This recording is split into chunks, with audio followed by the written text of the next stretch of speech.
ہمارے آقا صلی اللہ علیہ وسلم نے درود شریف پڑھنے کے لحاظ سے، سلام پڑھنے کے لحاظ سے اس پر ایک تو ہے کہ آج جو زیادہ زور دیتے ہیں درود و سلام کے لحاظ سے کہ درود ابراہیمی ہی پڑھا جائے، تو میں اس پر واضح طور پر یہ آپ کو کہوں کہ درود ابراہیمی میں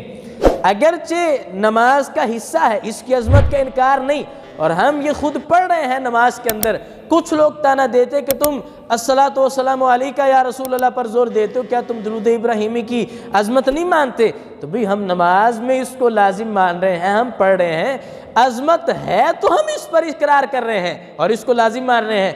لیکن درود ابراہیمی درود تو ہے لیکن اس میں سلام نہیں ہے۔ اللہ فرماتا ہے یا ایھا الذین آمنوا صلوا علیہ وسلموا تسلیما، کہ درود بھی پڑھنا ہے، سلام بھی بھیجنا ہے، لیکن درود ابراہیمی میں درود تو ہے لیکن سلام نہیں ہے۔ لیکن ہم جو جامع درود ہے، اور اس پر ہمارے اسلاف کے بہت سارے دلائل، اور اس پر اگر اس پر ہی الصلاۃ والسلام علیکہ یا رسول اللہ کوئی لے لیں تو اس پر بھی احادیث کریمہ سے اور بہت سارے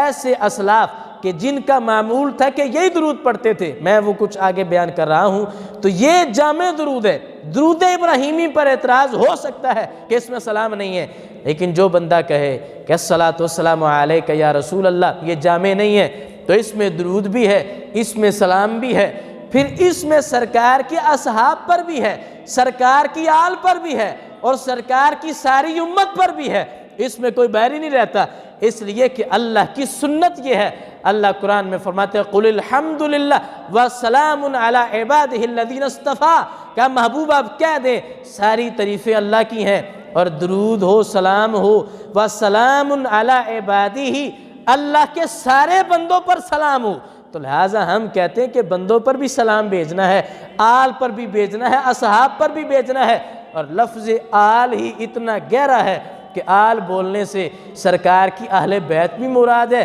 سرکار کی پوری امت بھی مراد ہے، اس لیے کہ آل اپنے اندر اتنا وسیع مفہوم رکھتا ہے۔ اگر یہ کہا جائے وَعَلَىٰ أَهْلِ بَيْتِهِ، تو اہل بیت پر سلام ہم بھیجتے ہیں، لیکن اہل بیت سے صرف گھر والے مراد ہیں، لیکن بعد میں سرکار کی پوری امت وہ کیسے مراد ہو سکتی ہے؟ لیکن یاد رکھیں سرکار نے آل کے لحاظ سے جو گہرائی عطا فرمائی، میرے آقا علیہ السلام فرماتے آل کا جو مفہوم ہے وہ چھوٹا نہیں ہے، سرکار فرماتے آل محمد کل تقی،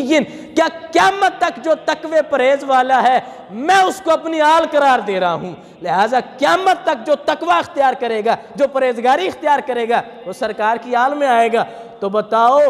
جن کے تقوی کے لحاظ سے قرآن نے کہا وَسَيُجَنَّبُهَا الْأَتْقَى، کہا ابو بکر صدیق متقی نہیں ہے، وہ سب سے بڑے متقی ہیں، تو جن کو بڑا متقی کہا گیا، سرکار فرماتے جو متقی وہ میری آل ہے۔ تو آل سے فقط اہل بیت پر ہی سلام نہیں ہوتا، آل سے ابو بکر پر بھی سلام ہوتا ہے، آل سے حضرت عمر پر بھی سلام ہوتا ہے، آل سے عثمان غنی پر بھی سلام ہے، آل پر مولا علی پر بھی سلام ہے۔ تو لہٰذا